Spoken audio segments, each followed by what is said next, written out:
Welcome to the Dent Report, episode 26.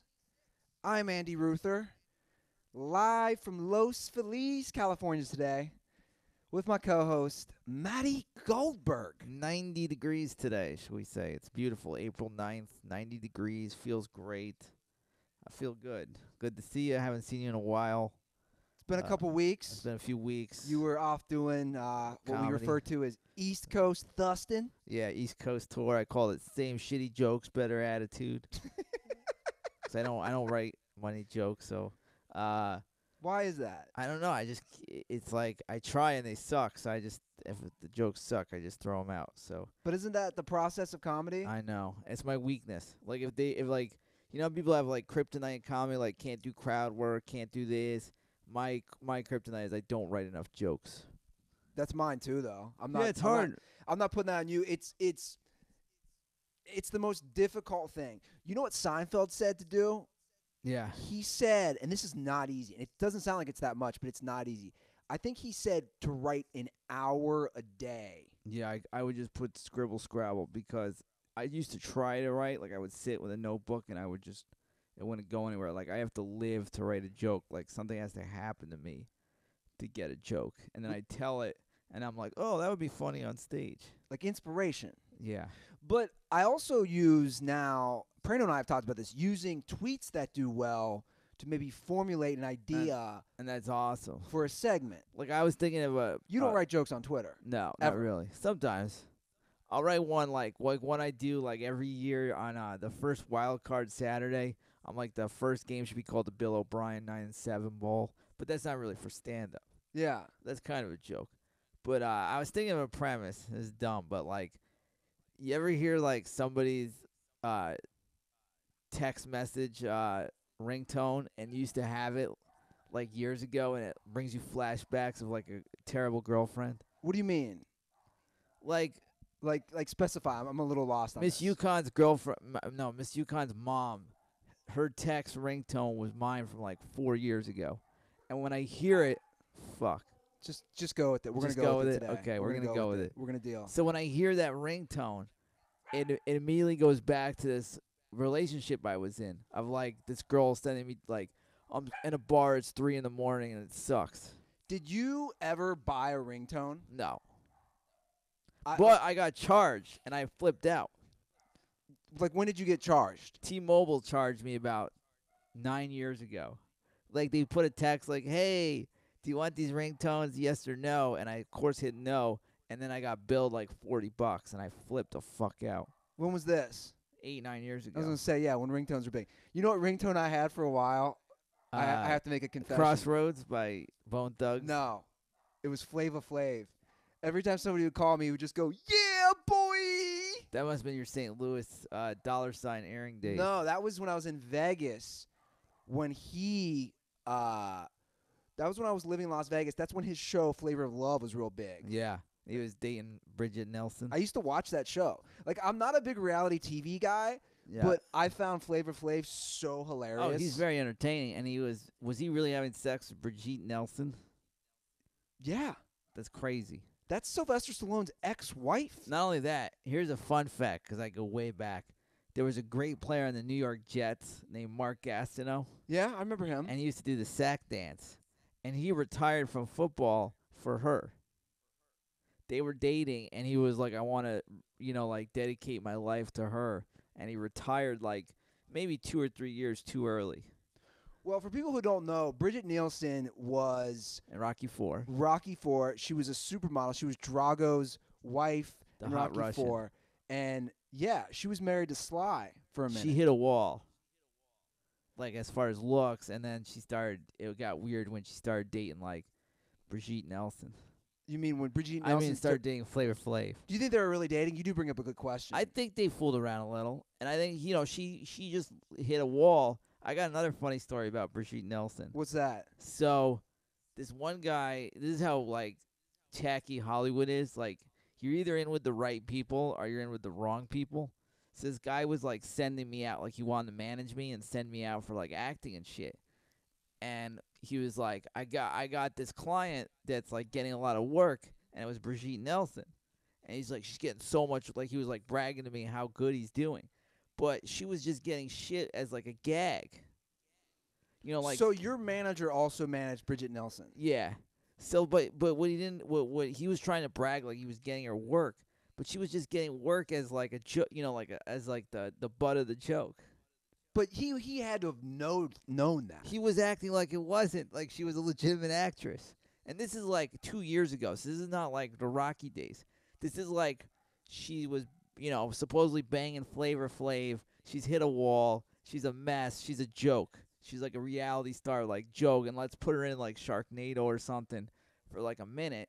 And he was like seriously like bragging, and it was like, I was like, dude, this is sad. Like, Do you this is feel so bad sad. when someone is so popular in Hollywood, when you become a major star, and then you just see the downfall? Do you have feelings of sympathy for those people? Corey Feldman, yes, because he was touched.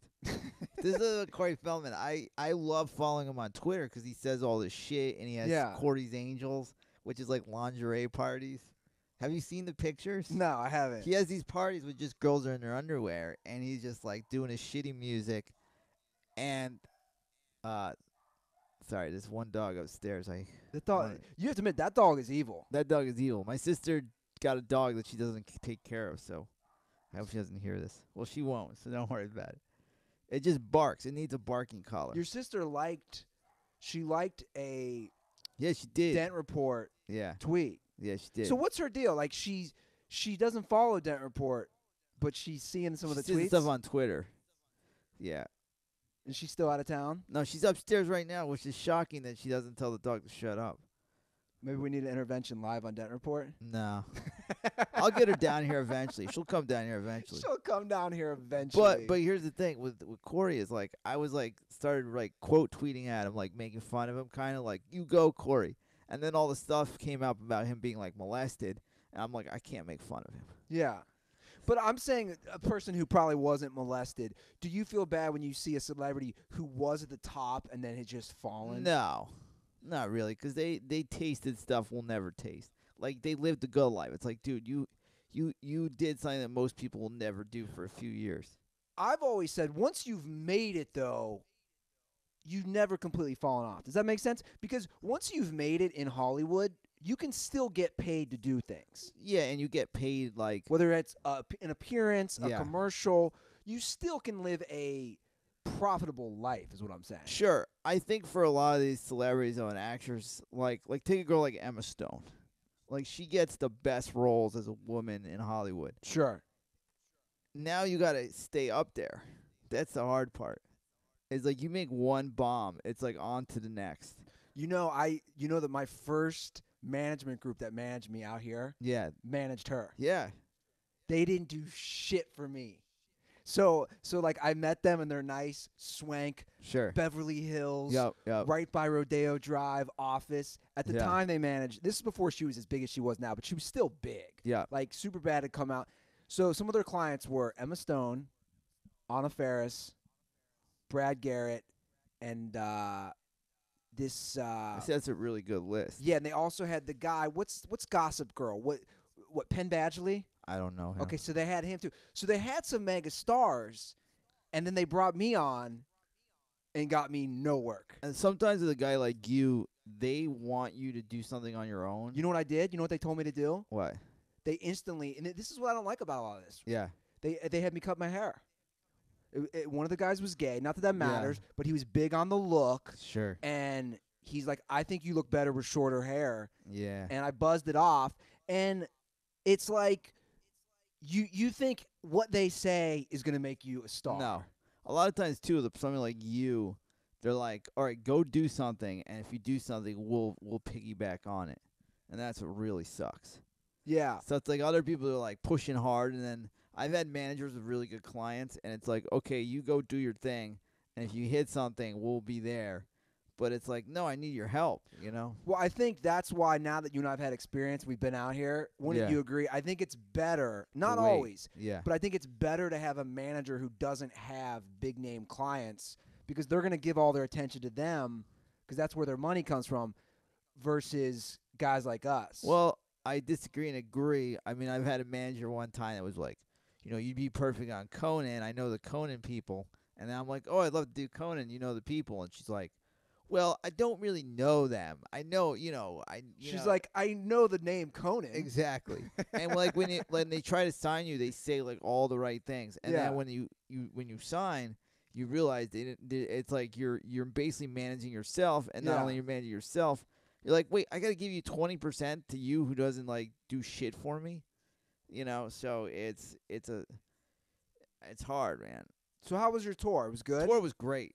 A lot of good stand up. I worked with this guy, John Laster, very funny black gentleman who just signed with like a big agency, signed with 3 Arts, and he really dug me, and we got along really well. And Philly was weird. Everything Prano says about Philly is probably true, which I've never been there before. Have you been there? You've never been to Philly? No. I haven't. I don't have much experience. I've been there once, but I don't Yeah. really have much experience there. So, literally a minute in, there was a fight on the street between 2 people. Wait, a minute into the city? Yeah. Like, I was in there for a minute, and there was, like, fuck you on the streets between 2 guys. And you're like, wow, this is, like, I've been in New York City. I was in AC, Connecticut. There's, like, no other energy. Like, Philly has decided to be, like New York used to be, like, you look at a guy the wrong way, and it's like, what the fuck you looking at, motherfucker? Like, that used to be New York, and now I think it's changed because it's, like, it's a lot more of a wealthy city. Yeah. Like the attitude is kind of like not there anymore. Sure. But Philly has kind of taken over as like the fuck you, They're just assholes. Yeah, like so this guy was sweeping.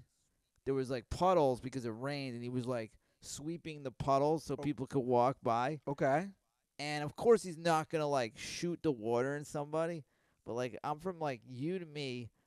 And let's say you're the guy, the puddle guy. This guy, like, thought he was going to, like, sweep the puddle in him. He's like, you got a fucking problem? What the fuck are you doing, motherfucker? And it was just so awkward. It was just, like, in the middle of the street. And the guy sweeping, he's like, are you having a bad day? And he's just like, fuck you, motherfucker. And then he just walks. And I'm like, what the fuck is wrong with these people? Yeah, that sounds like a guy having a bad day.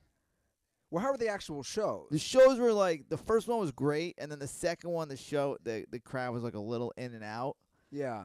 And it had kind of that Philly vibe, too. Like, it was just like, Do more fucking jokes about the Eagles. Yeah. Well, I wrote a bit about the guy who ate horse shit, which I did. And then, they didn't really care. It's kind of funny because the host was, like, pushing the whole, like, it's opening day, Phillies, the Sixers are hot, and the Eagles won and nobody gave a fuck. You know? Yeah. So it was fun. Oh, and it was just weird, too. Like, it's just... there was a bouncer downstairs, and he was such a dick, At the comedy club? Yeah. Well, it was like a restaurant comedy club. What do you mean he was such a dick? He was like, because the bathroom was downstairs. It's hard to explain. The place was like upstairs in like a lounge, and then you use the bathroom downstairs in this like restaurant. Okay. So I had to piss, and he was just like, I walked there, and he's doing like this humping thing with his buddies. He's like showing how he fucks. And it's like 10 o'clock at night, and he's literally going like this. He's like, yeah, and then he sees me. He's like, he like puts his hand on my chest. He's like, can I help you, sir?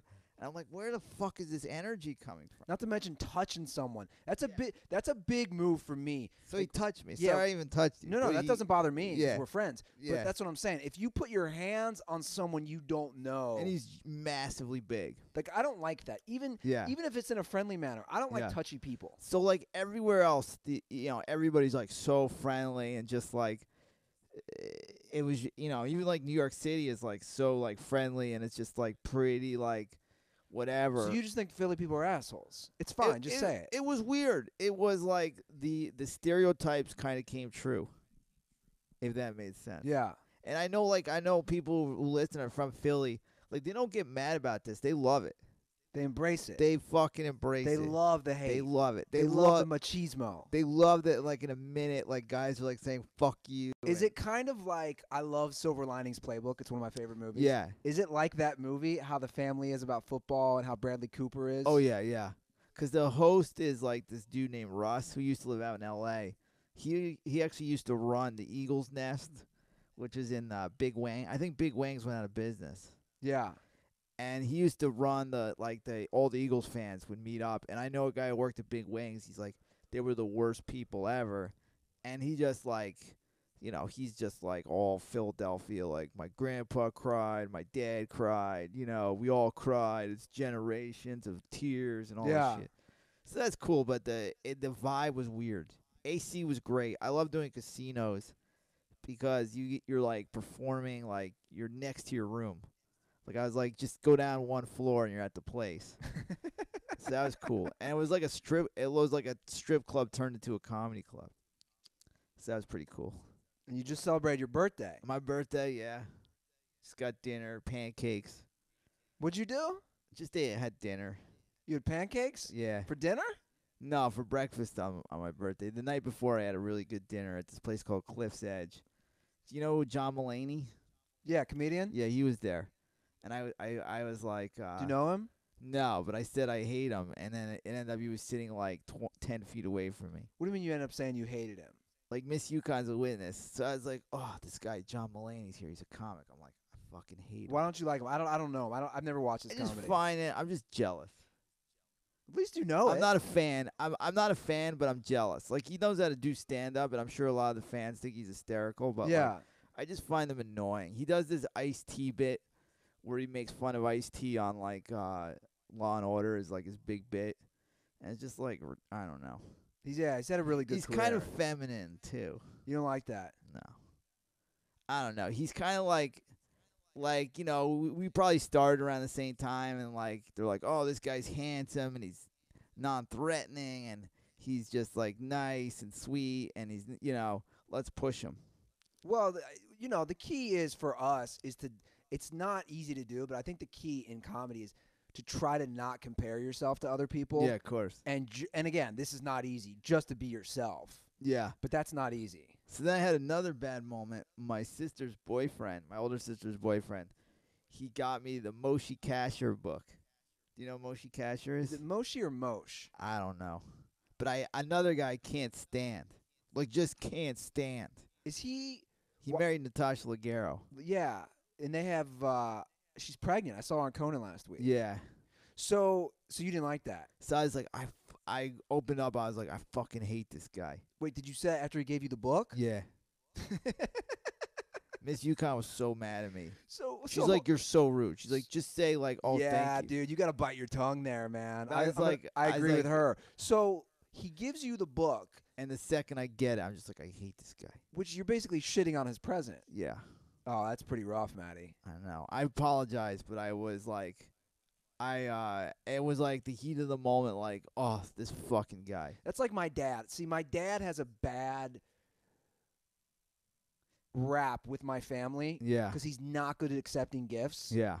And here's what I'll say. You don't want to get that rap because people remember that. Yeah. So, like, for me, it's the point where I hate getting my dad's stuff because he doesn't use it or he doesn't appreciate it. Sure. You know what I'm saying? Yeah, that's her. See, the thing is, it could have been any other book. Sure. It would have been cool, but it was just like this one guy that, like, of course, I'm jealous of his career, and, like, he kind of looks like me, but not. And he's like the guy, like, there was a thing going on, like, a few years ago where comics would complain. They're like, well, if I had glasses and I look like a geek, I would be a star, because he's got glasses. He looks like a geek, and I have glasses. And I'm like, so it's always weird when I hear that because I'm like, you're wow. way geekier looking, though.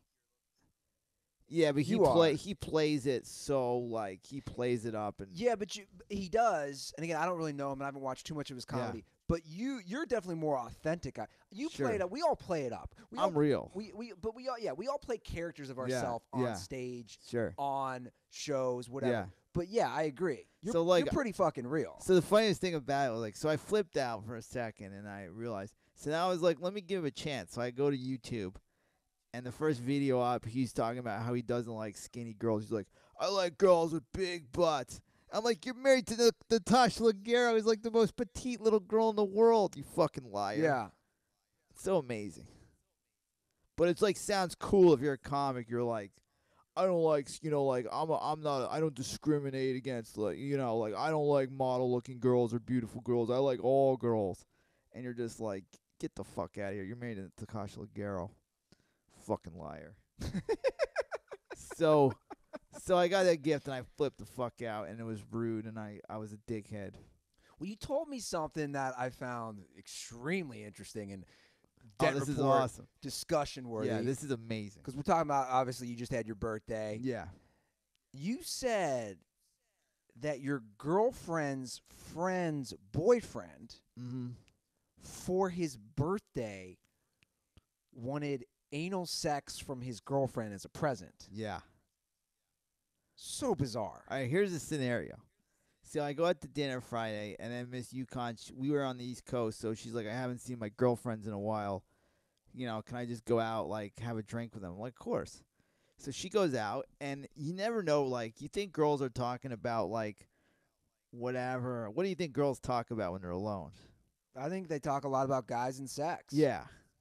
So the girl's her boyfriend's birthday is this Friday, and yeah, I'm gonna let him give me anal sex because he talks about it, and I was just like, and in the conversation there was another girl there, and she's like, well, I did it once, and like, be prepared to get shit on his dick. You need to probably get enemas before it. You should probably start dildoing your ass, to like be prepared.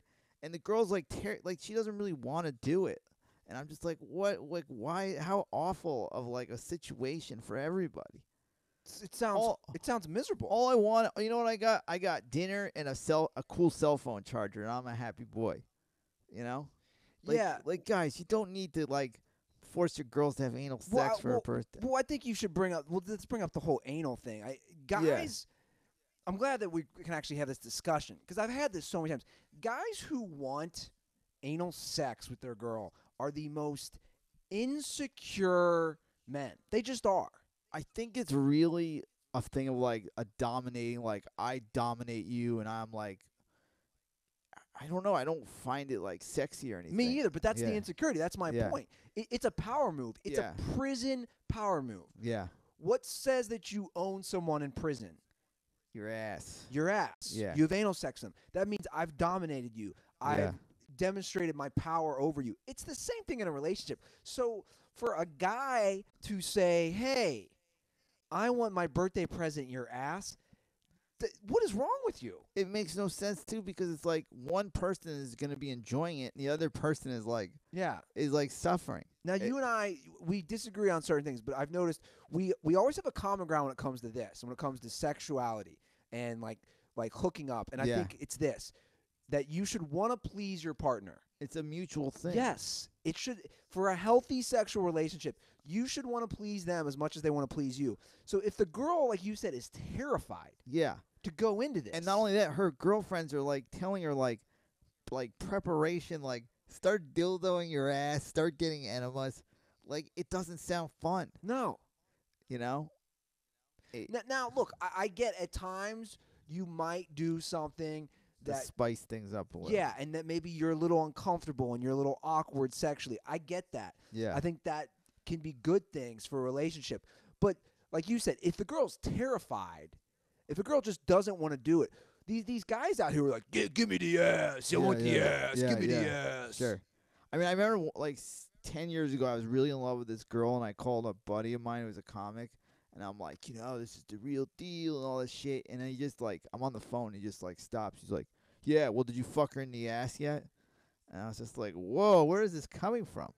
But I think a lot of dudes, like, they like the power of, just, it's a weird dominating thing. Like, I don't know. And I just feel like if I was a guy and my girlfriend, and I liked it, and my girlfriend was like, like, I just don't do that.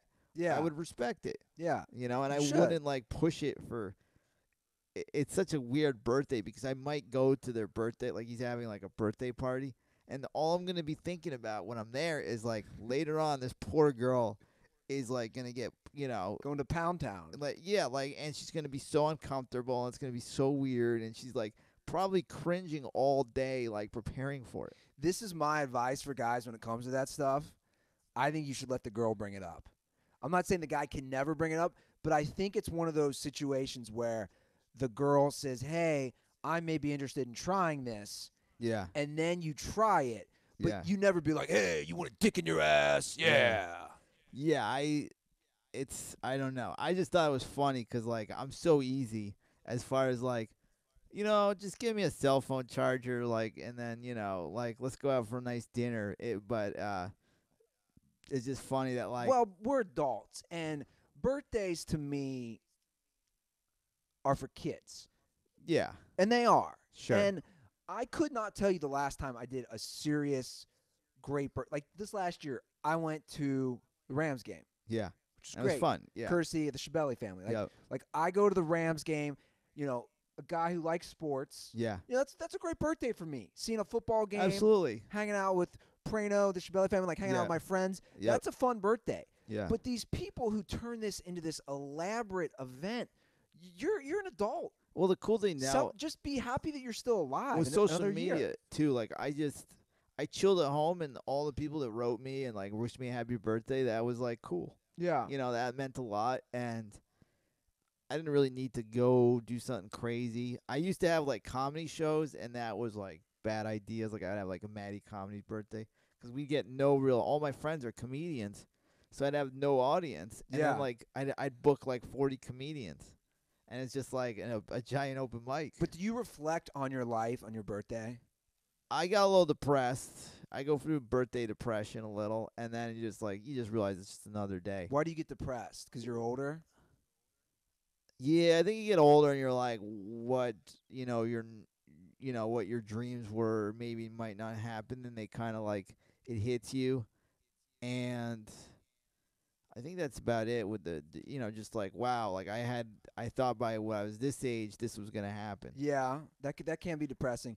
But do you ever look at it from the other side where you say, hey, I'm a year older, I'm a year wiser, I'm a year more mature, I've grown this much as a person. And I'm maybe, also on borrowed. Sorry to interrupt, but I'm on borrowed time too, just like you are. yeah, So we're both on borrowed time. So it's like, wow, I could have been dead at, like, 21, and now I'm, like, 42. So I've lived 21 more awesome years. yeah.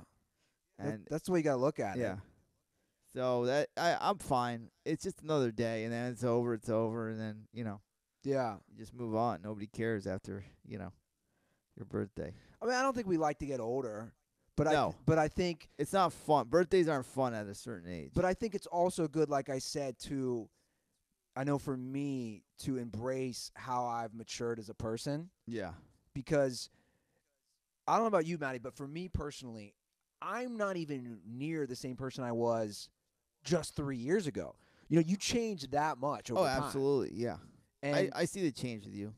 and it's interesting to see that. And your birthday falls basically right around the time, 2 days apart Yeah, from when I got my head dented in. yeah, So, I had a lot of self-reflection this weekend too. sure, And I agree with you about the borrowed time. That's a great point. yeah. I look at it like, look, man. I mean, I saw the picture you put up, and, like, you were, and you kind of don't remember it because I might have seen you twice when you were really bad, and you've really come a long way. Yeah, no, thanks. And I appreciate that, and I'm lucky and I'm fortunate. And, Yeah. and I never forget that. I never one thing I know I'm good about is I always remember what I'm thankful for and all that stuff. Yeah, And, I sent my mom a big text sure. thanking her, telling her how much I love her, because she was there LA. for me through all that shit. And you're right. It's funny to look at the picture now because my brothers, it's on They're my probably mean to you. oh, they're such assholes. It's my one brother's, it's on his, every time Like I a call, screensaver? that pops up. They call me the Elephant Man. When I look at that picture too, you look like a child, like you need your mom. Yeah, It's exactly. crazy. Yeah. I just remember being in the hospital and my mom bringing me in and out, and you're eating the garbage hospital food. And you know how you've been there. Well, it's in my book. Yeah. I talk about I ate Sparrows, Yeah, and I was like the greatest thing ever. because you're all drugged up. Yeah. You're eating their awful food. Yep. I'm sharing a room with the guy. Yeah. The room that I shared with when I was in the hospital, it looked like the guy who couldn't speak in Breaking Bad, who was in the wheelchair. Yeah. That's literally With the bell. yeah, with the bell. Yep. That's what my roommate looked like, and it was just every day my mom would bring me some fast food. Like one day it was In-N-Out. There was a Rally's by there. It means the world.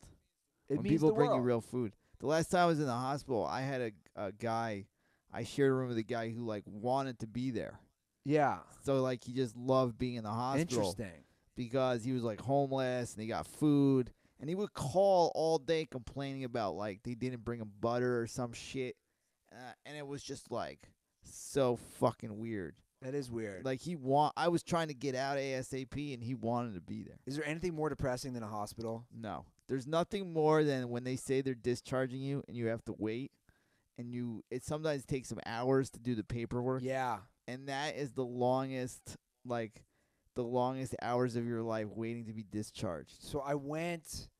I remember that too. When I was getting discharged, Josh Filipowski actually came because my car was at home. He picked you up? He was a good guy through all this, dude. Oh, yeah. He came. He can be a great guy. He picked me up. My mom was there, of course. Mm. And my mom, and I was all drugged up, and I was on heavy meds for like a month after I got out of the hospital still. And again, you just wanted to eat some shitty fast food, so we went to Jack in the Box. Yeah. But I remember how good, Of course. like, tacos and a burger and a milkshake tasted. It makes you feel alive. Oh, my God. Yeah. So, like, for that month, were you, like, just, like, you have, like, headaches? Did you wake up all the time? I was sleeping a lot. Mm-hmm. I was on heavy meds, and I was on heavy steroids. Oh, yeah. Because it was, to reduce all the brain swelling. Yeah, I was on steroids, too, for a long time. And at the time, I didn't realize that I was depressed. Steroids make you angry, but and you hallucinate.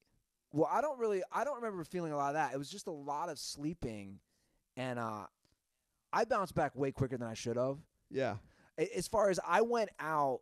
You were doing comedy, I remember, like 2 weeks after. Dude, I was doing comedy 2 weeks after. And I was like, what are you doing? And I couldn't even, I didn't look right. I couldn't talk. No. And you were like slurring your speech. Oh, God. I remember it's funny that you're wearing the show from Comedy Ahoy. Show? I did that show. That was the first show I did. And I just remember the crowd looking at me and other comics looking at me. Like, what the fuck? My speech was slurred, and it's kind of like nobody wants to ask the question, what happened to you? Yeah. Why does your face look weird? But I think it was good for me because I just went out there. And for you guys, we talked about, I think, this room, Sports Harbor. It's an Eagles bar. It's rough, too. It's a rough bar. You better be funny. Yeah, you got to bring it, or they'll let you know. Yeah, that was the first show I did. They'll talk.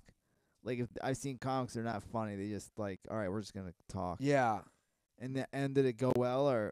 No, it went awful. I think we did a show there was a bar in Santa Monica. We did a show, and that was the first time I saw you. And it was just like, holy fuck, like, what the hell happened? Yeah. What was that place? It's like a Irish bar.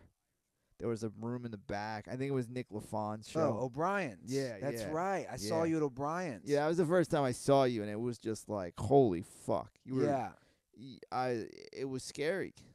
Yeah, man. You were definitely not the same person, and you were really slow. And I was just like, what are you doing here, man? Like, just go home. But, we all deal with it differently. And I'm the type of person that I'm going to get my ass back out there. And that's what I did. Yeah. Now I didn't date for like months. Yeah. And I didn't go out with girls because I was so insecure about my looks and the whole thing. Were you jacking it? You know what's funny? Did you know when you have a traumatic brain injury, you don't really jack it. You lose your sex drive. That's one of the things. So I wasn't even jacking it for a while. And then finally I started doing that, but I wasn't ready to be with a girl sexually. Yeah, I think all the meds like just kill your dick. Yeah. Like it just we wake up with like massive hard-ons, and like when you're on all those pills, I remember your dick, you wake up like limp as can be. This is going to sound so gay, but I have to say it because you just reminded me of talking about waking up with a hard-on. Yeah. I'm going to get killed for this, but I'll just say it. I woke up with the biggest hard-on today, and I literally thought, that's Matty Goldberg. Because you say you always wake up with a hard on and want to jack off. Oh yeah. Isn't that so creepy that I woke up with a hard on and I thought of you? Oh, that's pretty gay. Did you finish the job? No, I didn't. I didn't do anything. I think most guys wake up like that. Do they? I would assume. I think it all depends. I would assume. Lately I've been I had some ladies on my mind. Yeah. No one in particular, but just I haven't jacked it for a minute. And, Sure. well, I love how I'm sharing all this, and maybe that's why. Well, I'm sure a lot of other den heads think about me when they wake up. They're like, "Oh man, I got a hard on like Matty G does." But mine wasn't 6 3/4 inches from the balls. 7. Get it right. Don't squeeze me by an inch. 7. Okay, I Yeah. gotcha. Yeah, thank you. I gotta plug this in. Look at me. I almost forgot, Matty. Oh, your charger? I forgot to plug this in. So what else is going on? I don't know. Should we talk about Roseanne? I kind of want to talk. I know I listened to the Dirty Sports. So you covered wrestling, but I wanted to talk a little about wrestling because you came here and you said you lost like 250 Twitter followers because you were dissing wrestling. Oh, it's amazing. I don't understand. Can we talk about that? Yeah, go for it. I don't understand. And I used to love wrestling. Don't get me wrong. And if you like wrestling, you like wrestling. But it's turned into this weird thing. Like hipsters now have embraced wrestling, and they love it. But I just find it so not like. Why did you pick it up now? Like, why do you love it all of a sudden? Like, what's the fascination with it? Because it just seems something like they wouldn't like. I see the Brendan Dassies of the world who aren't the brightest people, and I get why they like wrestling. I mean, it really should be for the Brendan Dassies of the world. We have a lot of Brendan Dassies in the United States. So I'm like, where is this hipster? Yeah. Have you noticed the hipster love for it? I've seen in the last couple months. Yeah. I've seen multiple comedians Exactly. wear a wrestling shirt on stage. Yeah. Which, you're right, is the hipster thing. Like, look Yeah. at me, dude. I'm a fan of Macho Randy. Yeah. What's his name? Macho Randy Savage. I don't even know. See? Yeah. Randy Macho Man Savage. But it's it was something that was so uncool for so long, and now it's deemed as cool again. And I don't know where that happened. And I know you have a lot of fans that like it. And it's if you like it, you like it. It's not sports. It's entertainment. I can't say this word, theater. It's just theater for Theater. with big muscle guys, doing whatever they do. I don't care if you watch wrestling. I Yeah. agree. But for me, this is what's so funny. If you look at my Twitter feed, the things that I've tweeted over the last 5 years, Yeah.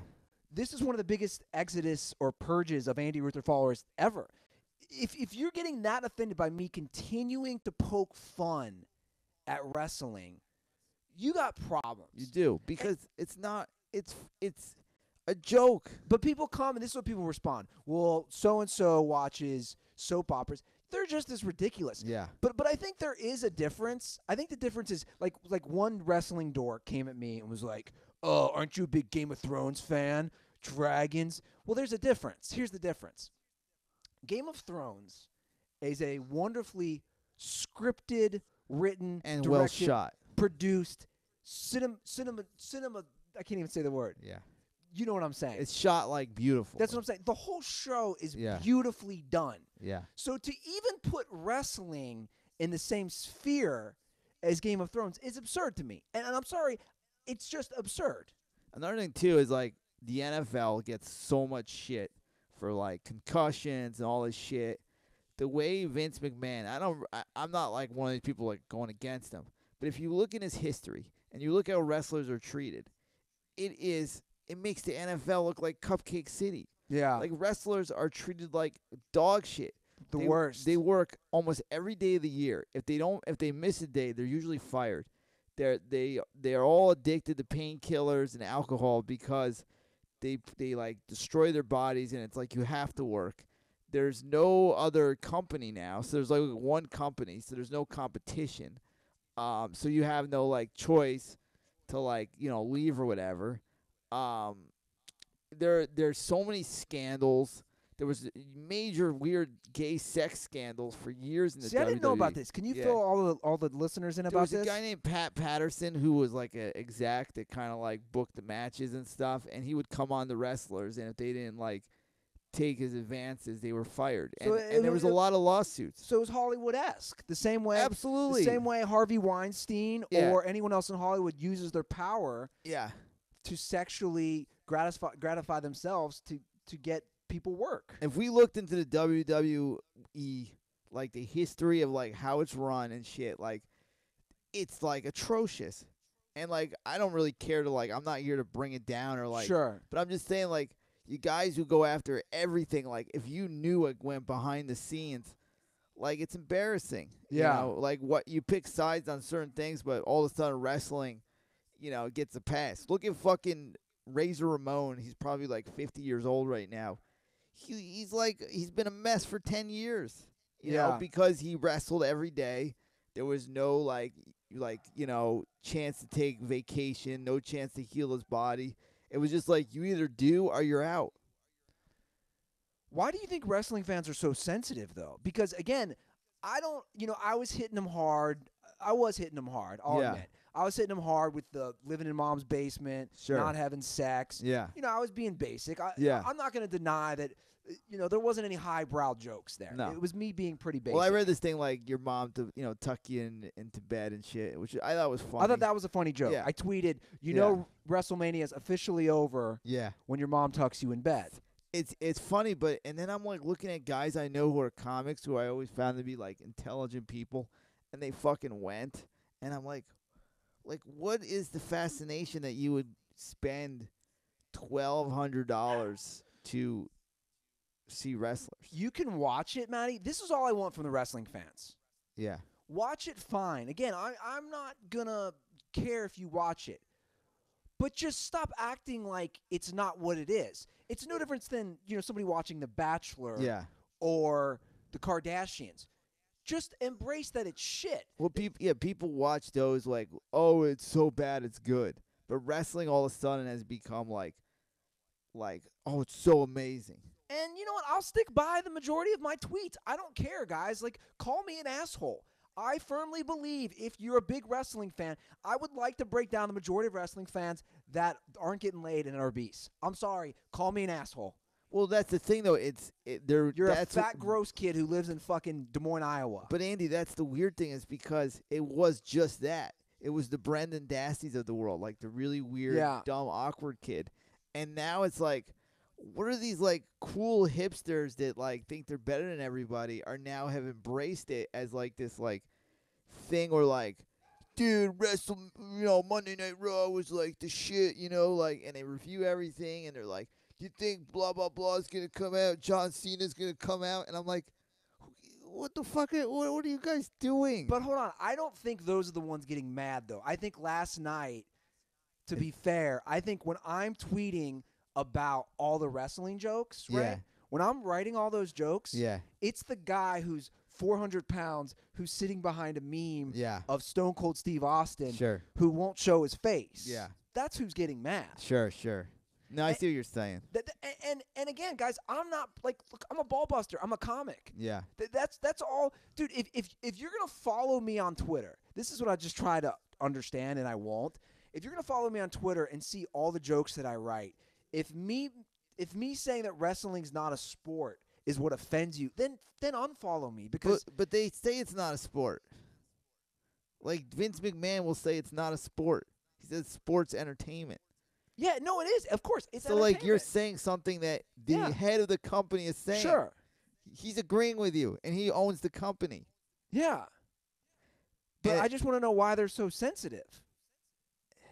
We know ridiculous. Comedians who follow wrestling. Yeah, and I have respect for wrestlers, what they do with their body, and I do too. And 90% of them don't make it, and they do the gyms, and they sacrifice themselves for such little money, and there's a lot of artistry in it and too. And they're for every wrestler I've met has been the nicest guy. Yeah, I've talked about. I don't know if I talked about it in this show or on Dirty Sports.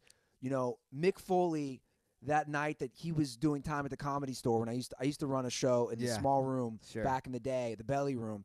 Dude, Mick Foley waited the entire night. Yeah. He's an uber wrestler. Big time. Big time. Millions of followers. He waited the entire night to do his time, patiently in the back. He didn't big dog anybody. He was so polite to me. Yeah. He was thankful. He took pictures with all his fans afterwards. He was the nicest guy ever. But you talk about how these guys are treated. You know what? I think I said this. Mick Foley told me because I was hosting the show. Yeah. He goes, can you raise the mic? He goes, my back is so jacked up. Sure. This is 2011. Yep. He goes, my back is so jacked up can you raise the mic stand? I can't even bend down to raise the mic stand. Yeah, and I mean, like, there was a time when wrestlers were dying, like, maybe it was, like, 5 years ago, like, just, like, every day, a Yeah. guy would die at, like, 43, Sure. 44, 45, and, like, everybody goes crazy about the NFL, but, like, all of a sudden, wrestling has gotten this weird, bizarre pass. Well, look, I just want people to call it for what it is. And I do the same with sports. I love sports. I love the NFL. Yeah. But I still have the self-awareness to say, geez, it's dudes in tights hitting each other. It's also not for everybody. Yeah. Like, I love the NFL, but I realize, like, you know, if you want to go outside on a Sunday and go hiking and you feel great, then that's awesome. It's what floats your boat, and if Yeah. wrestling floats your boat, that's cool. I just don't know where all of a sudden it's turned into, like, this hipster's paradise of, like, they've embraced it, and then they're the people that go after everything for being, like, not PC or whatever or this or that. Yeah, wrestling has, like, so many scabs and scars, and it's so unfair to the poor guys that wrestle. It's awful. I think you're mixing some people together, though. Well, that's the weird thing about wrestling. Would you call hipsters PC people? Yes. You would? Why? Why? Because they're the ones that would, like, tweet about, like, Roseanne, like, we got to boycott Roseanne. Or they're the ones that are like, oh, like, NFL is just a bunch of, you know, Neanderthals hitting each other, you know, and there's concussions and the CTE and Colin Kaepernick and this and that.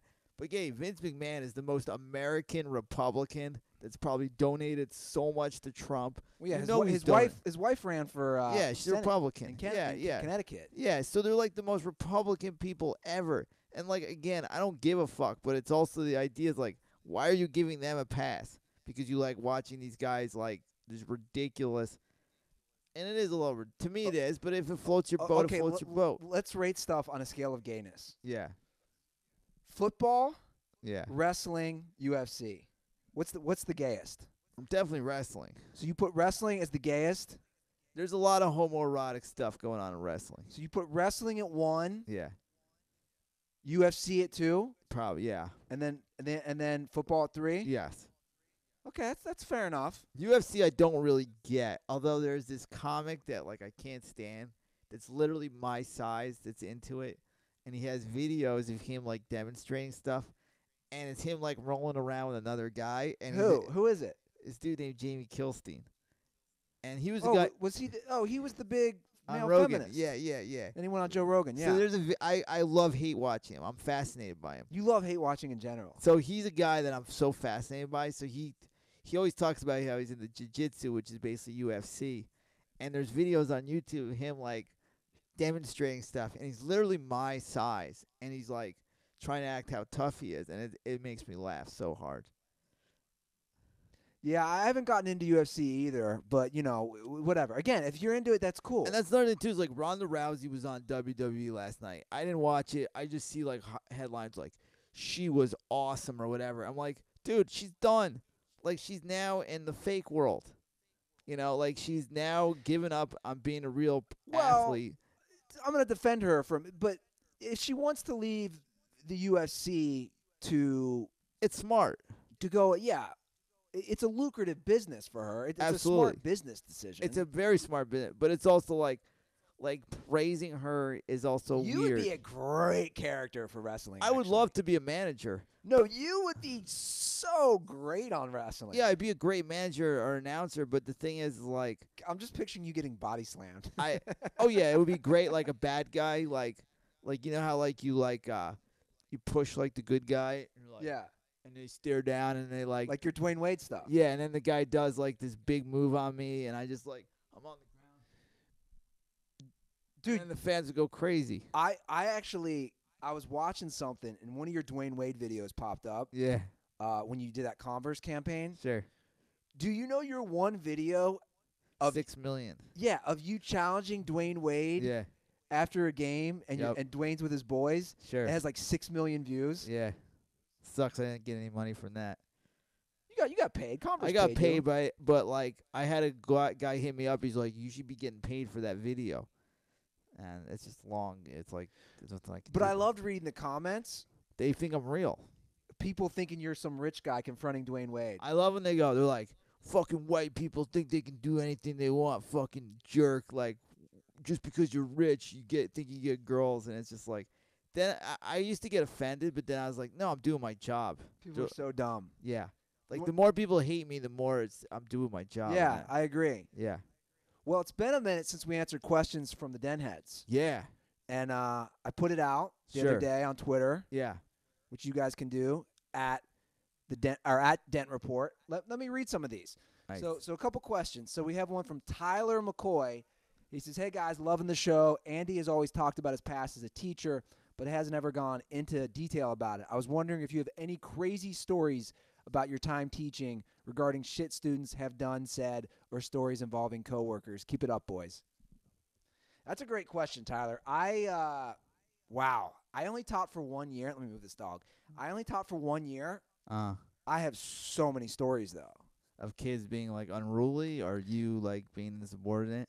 Yeah, well, I thought I was a good teacher. Let me explain where I taught. I taught at this school called Global Community High School. Now, you were an English teacher. I was an English teacher. And what grade? 8th grade in high school. This is what this school is, and I think I might have explained this on Dirty Sports, but I'll just reiterate it. I was taught to teach a program called Back on Track. So these were rough kids. So what that meant was it was a new program that the county, Matty, introduced, which meant they were off track. They were behind. Yeah. So basically, it could have been a 15-year-old who had failed 8th grade multiple times. It's also you realize that a lot of these kids don't want to learn. They don't want to learn. Yeah. They've fallen into the system, the cracks. Like it's a bad situation. And you're what, 23, 24? 23 years old. Oh my Lord, you're like getting thrown into the fire, Dent. But I knew. But to be fair, I tutored in the inner city in St. Louis. Yeah. All through college. But I don't even care, white kids, black kids, whatever. Like, yeah. You know, I went to a high school with predominantly white kids. Like, we tortured substitutes. Sure. We tortured new teachers. No, I was pretty mellow. Again, I was used to this type of kid. Yeah. Because, I tutored inner city kids for 4 years. Sure. So I've been around kids who had rough upbringings. And I'll be honest, my students were basically all black and Mexican. Yeah. I had like the occasional white kid who was just a complete fuck up. The Brendan Dassey of the. Yeah, well, no, just like a degenerate. Yeah. So I had my own little building. I'm not even lying. It was like you had to walk up this. I had my own little building. You have an office? I had my own building apart from the school. Dude, it was the craziest setup. How many teachers were in the building? What do you mean? Like, say if you have your own building. I had my own room. So you're in this building. You're the only teacher. The only teacher. It's a giant, massive classroom. It's fuck. literally where like the special kids go. And like you're on your own. I'm on my own. So let me explain this. You had to go outside the normal school to enter my little room building. So if I had to go back into the school to talk to the principal, I had to walk back outside. No, I just worry if some kid's giving you a problem. Like, what do you do? As far as behavior? Well, like, say you need another teacher to help you out, or like the principal to come in. Like, you're on your own, right? Yeah, I'm on my own. So you never had a problem like that, where like a physical problem? Well, just like kids like just being so out of line. You're like, okay, go to the office. He's like, no, and then I pick up the phone. I call the office. Okay, so that's the question. Dude, our school was so bad. We had full-time security. Get this. The metal detectors that the students went through was in my room. So I would show up to school, and there'd be metal detectors, which then they had to put to the side of my room. Crazy. Like, I taught in a rough fucking area. Did you ever see anything being confiscated that was like, holy shit? I mean, I had students arrested. I had students arrested multiple times mid-teaching. Dude, imagine you. So I had no windows. This is the best part. Guys, this is so crazy. Sounds like prison. Yeah, it basically was prison. I had no windows on my building, right? So I would get a knock on the door. And I get a knock one day, and I open the door, and there's 3 police officers. And they walk in, and they're like, we're looking for Jose so-and-so. And this little short Mexican kid had stolen a car. And does he start running? No. He just. Where's he going to run to? I don't know. He just run. You know where to run so to. he just puts his hands up, and it's over. Puts his hands up, and the cops put Handcuffs on him. And you're like, back to Shakespeare. Hamlet. That'd be a good bit, too. Like, you're like I literally had kids being arrested, and they're like, all right, back to Othello. Dude, that's literally what it was. Yeah. You had to go back to teaching after kids were getting. Dude, I had a girl who was 16. She already had 2 kids. Mm. She had failed the 8th grade 2 times. She was still technically in the 8th grade. See, that's the thing where you take her and you're like, listen, this is not for you. Like, maybe go to, like, a trade school. I and learn, agree. like, a trade. Like, we probably got to. Dude, our public school system, and there's another question which I'll get to, which kind of involves. Well, it's amazing, too, because you're 23, and you're a maniac, and you're drinking on the weekends. So, like, on top of being a teacher and dealing with, like, tough kids, and, like, you're a maniac yourself. But you know what? My students loved me. Did you tell them stories? You know why they loved me? Because you were real. Because I was real, and I would just stop teaching. If those kids want to talk about shit, Yeah. the And thing they need to talk I about didn't have it. many kids in my classroom. Just so you guys know, I only had at max 15 kids Yeah. per bell ring. Yeah. Does that make sense? Yeah. So the good thing is they gave me a small room, and I only had like 15 kids. But, dude, if they want to talk about some real life shit, I would put down the lesson book. I always used to joke. I wasn't just a teacher. I was the counselor. I was the dad. I was the psychologist. This is the Andy Ruther that most people don't know. Dude, I never got mad at him. Has a kid ever contacted you now and been like, Yeah. hey, man, you were awesome? Yeah.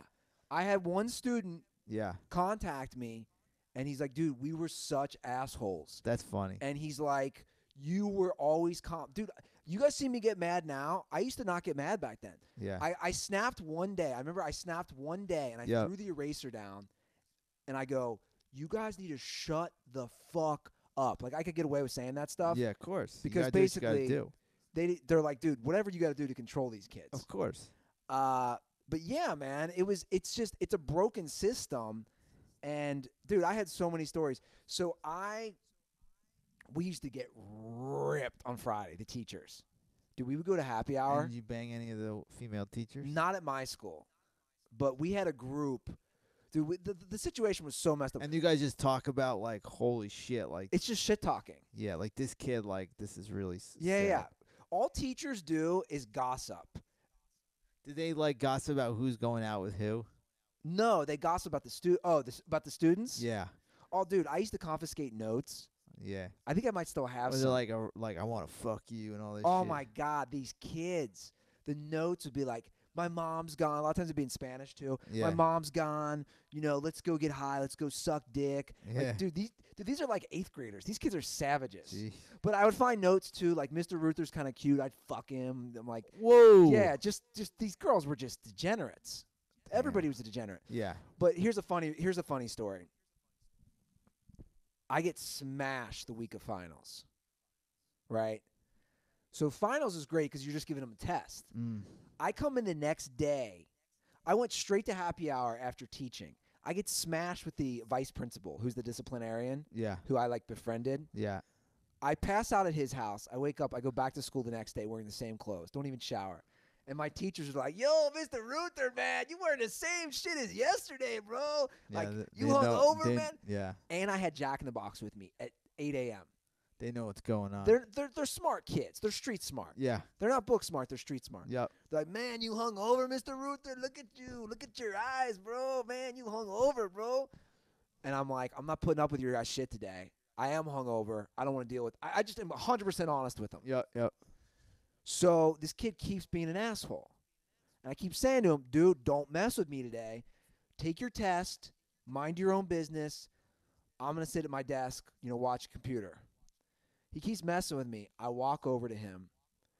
I let out the biggest fart right on his face, basically. And it stunk so badly that he's like, yo, man, what's up with that, bro? And he had to go to the other side of the room. Did he behave after that? Yeah. So I straight up farted on a student's face. So, like, that's gonna change if this got out. It might change teaching forever. You think that should be a tactic If the kid behaved afterwards. to fart on students? Yeah. You never know. Yeah, man. It was a wild year. But you know what else I did, which I think is important, why they liked me? I used to, as many times as I would go to happy hour on Friday, Matty, Yeah. I would play basketball with them after school on Friday. Yeah, they probably loved it. Or we had a gym. There was a weight room by us. Or we'd hit the weight room. So they liked that I was kind of cool with them. Yeah. Yo, So- Mike, our buddy Mike Circlin was a teacher like you. He's a math teacher, and he always had stories like that, just of like, his strategies. Like they would say some crazy shit, and he'd be like, "That's funny," Like Yeah. he would kind of like relate to him and try to be like he had a joke like how a kid was like, I'm a strip club DJ, so I haven't been coming to class, and he's just like, "Dude, that's fucking awesome. Go do it." Yeah. You know.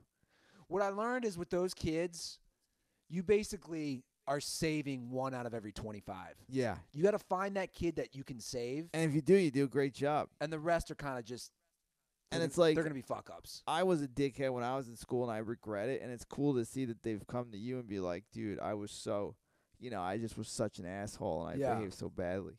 I had a kid come to me once. He asked if he could have some money from me because somebody had given him weed. He And- was straight up like, Dude, weed. they liked me enough that they were straight up. So he Yeah. approaches me after school and he's like, "Yo, man, these guys are threatening to beat the fuck out of me because I got weed from them and I didn't pay them and I don't have any cash." He's like, "Yo, Mr. Ruther, can you lend me $40 cash so I can give this guy?" So like they're gonna kick somebody's ass for $40. So I said to him, I was like, "Look, man, I can't give you $40 to pay off a drug deal. I mean, even though it's just marijuana." And that's the thing, like you're helping out, but you get fired. Yeah. So I told him that. I was like, "Let me know if anything." I might have even given him my number. Like I was that cool with the kids. This is the Andy Ruther nobody knows yeah, about. I was like, "Dude, if something happens bad with these kids, send me a text or something." You seem like you really cared. Oh, I did. I mean, It didn't seem you cared, I was also 23, dude. but you cared. I know. When you're 23, you think you're changing the world. But I think you would be the same guy with them now. Yeah, no, dude, I was you good. know that that life is not. You've had it a little easier than they have. That's the and you thing. understand, and And they knew that. they liked you, They knew that. I didn't Yeah. grow up in a rough area. and they came to you like this is like real shit. yeah. Like this is the shit. Like the guys get like just fucking beat up about, like destroyed, and he's coming to you, Yeah. which means a lot. So of course I felt bad. Like, I don't want him to get his ass kicked. Well, here's another teaching related question. Hey, Matty and Andy, it's Conrad from Oklahoma. Quick overview. I don't know if you've seen this, though, Matty. Yeah. There's a giant teacher walkout in Oklahoma right now. It's about teachers' pay and education funding in general. Schools are being overcrowded, and most teachers are paying for their own basic supplies, such as pencils, paper, out of their own pocket with no reimbursement. Can you please speak on being a public school teacher and you guys' thoughts on our nation's education system? Maybe talking about how you went to Catholic schools and how Matty went to a public school. The difference is cool. That's basically it. I'll say one thing about high school, and then I'll get into the whole teacher thing. Like the cool thing about public school for me, and this is what our generation kind of sucks, and like, I like the Adam Carolla kind of thing. Like, like we're turning into a generation of pussies. Like, you just learn that like life is unfair, and you deal with it, and you move on. It's like high school's tough. And socially, whatever, academically. So you're talking about the actual students, what they're dealing with. Yeah, it's just like you just deal with it, and it prepares you that life is really fucking tough. Like it's kind of like a test of like, can you do it? And as far as we've neglected our teachers completely in this country. We've completely neglected them, and it's sad. And they're so important, and yet their wages suck. And Well, there's a few things going on because Yeah. I taught 1 year. 1 year. I mean, I have crazy stories. and that's from the 1 thing year. is like if you taught every year, like a lot of teachers, what happen is like they care, and then they get tenure, and then they go, I don't give a fuck. That's what I was gonna And they say. go, once they get tenure, we're like, I'm gonna put the least effort. And the reason why they put the least effort is they get the least back. So when you get tenured, I had students or teachers at my school that were coming up on tenure or they were tenured. Yeah, you have the new teachers like me who think they're going to make such a big difference, and then you have the teachers who are tenured, like Matty's saying, and he's right, that don't give a shit. But our public school system, this is my take. And again, Yeah. I'm no expert for the record. This is just my opinion. It's been fucked for years. It sucks for the teachers because they're not making enough. But I disagree with that too. But also to a as the degree. students, it's what you make your situation. Look, dude, I disagree. This is one thing. To address his question, teachers should never be paying for their own supplies. No. 100%. I think we can all agree on that. Yeah. A teacher should never have to buy a stapler, a pencil, an eraser. A teacher should never have to pay for that. The amount of money we put into dumb things in this country, such as our defense budget, you can just slash that. Not to get too into the political stuff, but I will. The amount of money we spend on defense is ridiculous. We don't need to be spending money on all these missiles and all these weapons. Put it towards education. That's why I do like things like, legal marijuana. I always say legalize weed in every state. You could put billions of dollars into education. And I hope they do, but I don't know where the money's going. I don't know where it's going either. I don't know. But they about could. There's so many ways to put money back to the teachers, and I have tremendous respect for all of them, and I regret torturing some when I was a kid. Yeah. But I think they're absolutely neglected by our society, and it's just one of those things. They're so important, yet get such small wages compared to what other people are doing. I actually don't necessarily agree with the wage thing, and I know teachers would argue with me on this. Most teachers get 12 to 14 weeks off in the year. Yeah. But just think about that. I have a joke about it on stage, but there is truth to my joke. Guys, name a job where you get 3.5 months off in the year. Like sports. Just name a job. And the argument back that teachers always say is, we put in so much more time outside the classroom, which is true. Yeah. I experienced that, especially as a first-year teacher. I was there at 7 a.m. Did you like high school being a student?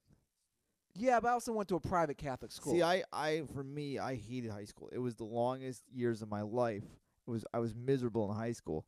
So I always see teachers, I'm like, your job is you have to go back there. Yeah. And that's just torture to me. Yeah. Well, I think the salary thing is tricky in the pay. I made $30,000 my first year as a teacher in 2005. Yep. I also got 14 weeks off paid. So again, just put that in perspective. And I know a teacher would argue me to the death on this. Yeah. But just name a job where you get 3 months off in the year. There's not a lot. They don't exist. I don't know if because you went to a Catholic school, so it might be different. In my high school, guys I went to high school with are now teachers there. And it's so odd to think about that. Yeah. You went to high school and now you're back there. And you have to go back every day that's torture to me. Look, I think the system is broken. I don't exactly have a solution. I was always a big fan of private schools because I went to them and I saw the success rate, and I saw kids who came, we had some kids who came from rough spots who went to our school. What do they call that? Where they pay? I don't know. Why is the word? No, why is the word slipping? Because George W. Bush was big on it. Where basically you take a kid from a rough area, and you use public money to get him into a private school versus a public school. I don't know what the name is, but I know of it. Why is this name? Why is the name? Is it I don't know. There's a term for it. I do know this is though what you make of your situation is what you make it. I've seen kids that have all the environment to do well, do nothing, and then somebody from a rough area goes to Harvard. Yeah, because they've just applied themselves. I think the problem is it's a combination of pay, lack of teacher care, overcrowded classrooms. Dude, our public school system is fucked. It's been fucked. It is. And teachers stop caring. And I think money does solve problems. It really does. It motivates. It motivates a teacher to get tenure. I used to remember teachers telling me I have one more year until I get tenure, and then I'm not gonna give a fuck. So it's I put in hard. I don't want to get fired before tenure. Yeah. And then once you do it, they're untouchable. Yeah. So to me, that's the solution: is all the dumb money we spend in this country, put it towards schools. It's amazing that they never have. Republican, Democrat, They just don't. It's just like they just deem it as like, well, we'll find a way, or the kids will get through the school year. Well, to me, the defense thing is the number one thing. If you cut defense spending, we spend billions upon billions of dollars every year on shit we don't need, in my opinion. Yeah, missile. I don't know, all types of weird shit. Put it towards the schools, right? Put it towards the schools. The schools. I've always said I've had a problem with Hollywood, but they never ever like went to bat for schools, which is the bummer. Well, I don't know if that's necessarily true. I'm just being a dick right now. I always have a problem with Hollywood. You hate Hollywood so much. I just find that their hypocrisy is ridiculous, and it's like, you care so much. Like, they do so many tweets about like somebody's making more money than this. I'm like, I'm not feeling sorry for you. You're making $200,000 sitting in a trailer all day. Like, feel sorry for these teachers in Oklahoma that are making shit. They've got to buy pencils and erasers. But who feels sorry for themselves? Well, I'm just saying, like, let's focus on them. Like, let's not like they're the heroes. To me, they're the real heroes. Them and the firefighters. I love the firefighters. Yep, I love the firefighters. I'm noticing a theme and the with policemen. I'm a big police guy too. I'm an American. I love this country. But don't you think there's still a lot of problems with? There's problems everywhere. Okay. We have our problems. But I believe in everything, and I love our country. And what do you think fixes all its problems? Again, I think money does. Money is a solution, but But if you paid police officers more, you'd have more competent police officers. Yeah, they would. I think what happens is they get so, like, they see so much shit and there's so much craziness. They're not making enough money. They lose it, and they do a lot of dumb shit sometimes. A lot of police officers. But I would say, there's like in life, there's good people and bad people, and like probably 85% of the police officers are amazing. And it's just like people. It's just like anybody. It's like you can meet. If you're a big basketball fan, you can meet like 100 NBA players, and 85 of them will be mad cool, and then 15 are like, what a dick. And that's probably like police officers too. It's just that when they fuck up, they're exposed more than anybody else. Yeah. So, of course, they get a bad rap, and it's like, I do think I'm going to sound crazy, but the liberal news, there's like a witch hunt to like, let's find the police guy that fucked up and let's like expose him.